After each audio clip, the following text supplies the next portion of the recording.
হে hello everyone, কেমন আছো তোমরা সবাই? আশা করছি সকলে খুব ভালো আছো।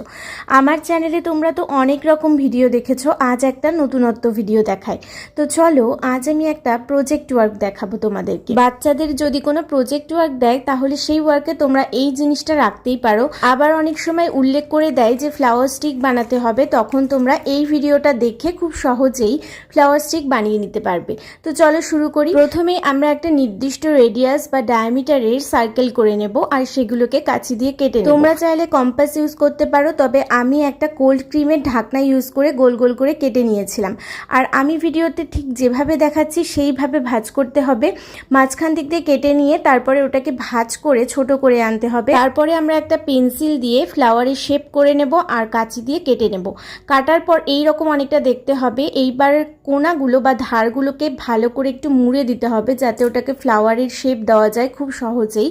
আর এইভাবে মাঝখানের যে দাগগুলো থাকবে সেগুলোকেও একটু ভাঁজ করে নিতে হবে, তাহলে আঠা লাগানোর পর ওটাকে একদম ফ্লাওয়ারের মতোই লাগবে। এইভাবে প্রত্যেক কটা ফ্লাওয়ার তৈরি করে নিতে হবে। বেশ অনেক কটাই করতে হবে, কারণ যেহেতু আমরা এটা একটা ফ্লাওয়ার স্টিক বানাবো তাই অনেক কটা ফুল কিন্তু আমাদের লাগবে। তো আমরা এইভাবে আন্দাজ মতো অনেক কটা ফুল বানিয়ে নেব। আর তারপরে ওর স্টিক বানানোর পালা। একটা গ্রিন কালারের পেপার নেব আর একদিকে 5 আর অন্যদিকে 7 সেন্টিমিটার করে আমরা ওটাকে কেটে নেব। এরকম অনেক কটা কেটে নেব, যেহেতু অনেক কটা ফুলেই আমাদের স্টিকগুলো লাগাতে হবে সেই জন্য। এইবার কেটে নেওয়া আর্ট পেপারগুলোর মধ্যে রিফিল ঢুকিয়ে ওগুলোকে সরু সরু করে পেঁচিয়ে নিতে হবে। আমি যেভাবে ভিডিওতে দেখালাম তোমরা ঠিক সেভাবে ট্রাই করো। আমি তো ধূপকাঠি দিয়ে করেছি, তোমরা চাইলে যে কোনো খালি রিফিল দিয়েও করতে পারো, মানে পেনের রিফিল। আর তারপরে ওটাকে ভালো করে আঠা দিয়ে লাগিয়ে নিতে হবে। এবার তোমরা যে অংশে ফুলটা লাগাতে চাও সেখানে স্টিকটাকে একটু হালকা হালকা করে কেটে নিতে হবে, যাতে ওটাকে ফুলের বৃতির মতো লাগে। আর এরপরে আঠা দিয়ে ভালো করে লাগিয়ে নিতে হবে। এইবার হচ্ছে পাতা বানানোর পালা। আর পাতাটা খুবই সহজ, তোমরা একটু আমার ভিডিওটাকে ফলো করো আর আমার কথাগুলো মন দিয়ে শুনো, তাহলেই তোমরা পারবে এটা বানাতে। পাতা বানানো তো সেরকম কোনো ব্যাপারই নয়, এটাকে ভাঁজ করে জাস্ট কেটে দিতে হবে। দুটো ফোল্ড করে নিয়ে তারপরে ওটাকে কেটে দিলেই ওটা পাতার মতো হয়ে যাবে।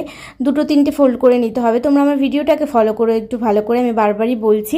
আর তারপরে পাতাগুলোকে এইভাবে আটকে নিতে হবে ফুলের চারিদিকে। 3টে করে পাতা দেখবে একটার মধ্যে থেকে চলে আসবে। 3টে পাতা 3 দিকে আটকে নিয়ে পুরো ফ্লাওয়ার স্টিকটা বানিয়ে নিতে হবে। এরপর একটা বড় লম্বা করে স্টিক বানাবে। এক্ষেত্রে তোমরা একটা পেন্সিল ইউজ করতে পারো, তাহলে একটু মোটা হবে স্টিকটা। তারপর একদম মাথায় একটা ফ্লাওয়ার ঢুকিয়ে দিয়ে ওটাকে ভালো করে আটকে দিতে হবে। আর গায়ে একটা একটা করে আস্তে আস্তে সমস্ত ফ্লাওয়ারগুলো লাগিয়ে নিতে হবে। ব্যাস রেডি আমাদের ফ্লাওয়ার স্টিক। তো কেমন লাগলো এই প্রজেক্ট আইডিয়াটা তোমরা কিন্তু জানাতে ভুলো না।